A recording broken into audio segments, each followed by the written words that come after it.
4년 넘게 이어지고 있는 러시아 우크라이나 전쟁. 시간은 결국 러시아 편일 거란 전망이 나오지만 우크라이나도 쉽사리 물러서지 않고 있습니다. 하늘에 대거 드론을 투입하며 절대적인 열세를 극복해온 우크라이나가 지상에는 킬러 로봇을 투입해 전쟁의 판도를 바꿨다는 분석이 나왔습니다. 이 전투 로봇이 전장에 투입되면 지휘관은 게이머들이 사용하는 의자에 앉아 작전을 지휘하고 정찰 드론은 전용 라이브 스트리밍을 통해 실시간으로 전황을 알려줍니다.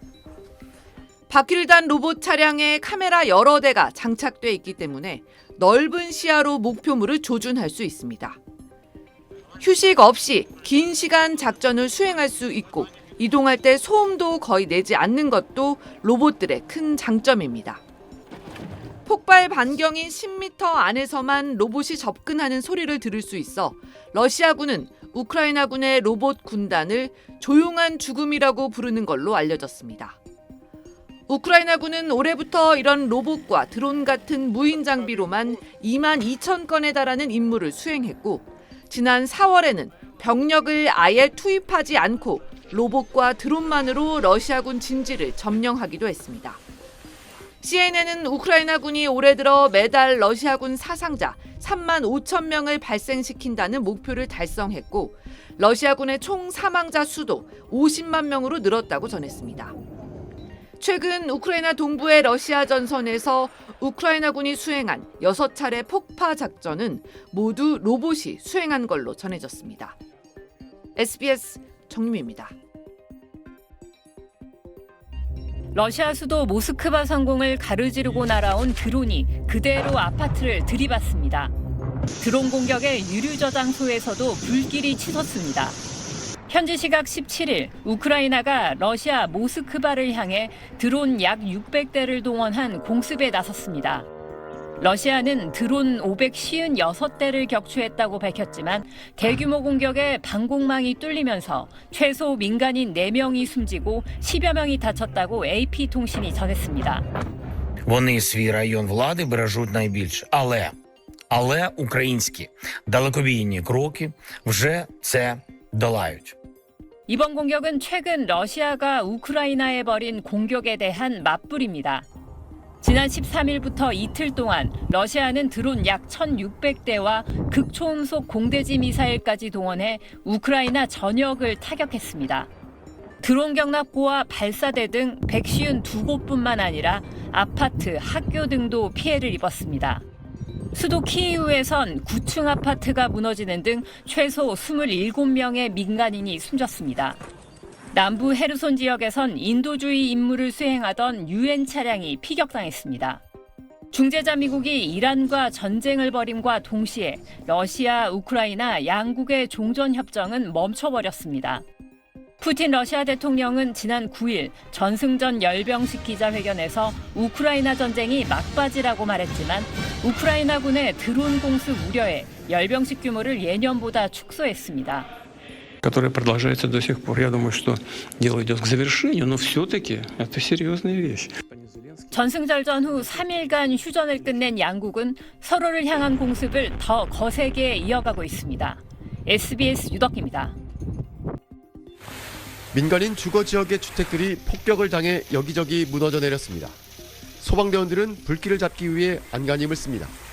지난 12일 자정부터 러시아가 드론 800기를 동원해 우크라이나 전역에 대규모 공습을 가했습니다. 평소 200~300기 수준의 드론을 동원했던 것에 비하면 서너 배나 많은 드론을 대규모로 동원한 겁니다. 우크라이나는 이번 공격이 전국 20여 개 도시를 대상으로 진행됐고 최소 민간인 6명이 숨졌다고 밝혔습니다. 어린이들을 포함해 부상자도 수십 명에 달한다고 말했습니다. 양측은 지난 9일부터 11일까지 4일간 휴전에 돌입했는데 휴전이 끝나자마자 러시아가 대대적인 공습을 감행한 겁니다. Протягом 3 днів знову удари шахедів, знову авіабомби. Фронтова активність залишається також високою. Тому ми відповідаємо. 젤렌스키 우크라이나 대통령은 이번 공격이 미중 정상회담이 진행되는 상황에서 진행된 것은 서로 무관하다고 볼 수는 없다고 밝혔습니다. 푸틴 러시아 대통령이 최근 우크라이나와의 전쟁이 막바지에 다다르고 있다고 강조해왔고 트럼프 미국 대통령 역시 중국으로 떠나기 전 우크라이나 전쟁 해결이 임박했다고 말한 바 있습니다. 이를 두고 우크라이나에서는 이란과의 협상에 어려움을 겪고 있는 트럼프 대통령이 우크라이나 전쟁을 두고 푸틴과 모종의 거래를 할 가능성도 있다는 우려 섞인 전망도 나오고 있습니다. 바레스 SBS 권영인입니다. 카메라를 단 비행물체가 이란제 자폭 드론 샤헤드를 빠른 속도로 추격해 충돌합니다. 일명 샤헤드 잡는 요격 드론 스팅입니다. 우크라이나가 개발한 스팅은 속도가 시속 300km 이상으로 시속 180km 수준인 샤헤드가 목표물에 닿기 전 충돌해 무력화시키는 방식을 쓰는데 요격 성공률이 최대 90%에 달한다고 우크라이나 측은 설명합니다. The pilots can actually lock on the target from several hundred meters away and then just take the hands off the remote control and it will still hit the target. 이란의 샤헤드 공격에 골머리를 앓고 있는 미국과 중동 동맹국들이 우크라이나의 저가 요격 드론 도입을 검토하고 있습니다. 현재 이스라엘과 미군 기지, 중동 지역 동맹국들은 방어를 위해 미국의 패트리엇 방공체계에 의존하는데 4천만 원짜리 드론을 한 발에 60억 원에 달하는 초고가 미사일로 방어하는 비대칭 소모전에 대한 회의적인 시각이 많습니다. 우크라이나의 스팅 등 요격 드론은 가격이 샤헤드의 10분의 1 수준으로 가성비가 압도적인 데다 목표물 타격에 실패할 경우 다시 회수해 재사용까지 가능합니다. 다만 전쟁 중인 우크라이나가 방어용 요격 드론을 대량 수출하기는 쉽지 않은 상황. 젤렌스키 우크라이나 대통령은 대신 패트리엇과 교환하는 방식을 제안했습니다. Ukraine really is the world's foremost expert on destroying Iranian drones because Russia really gave them no choice.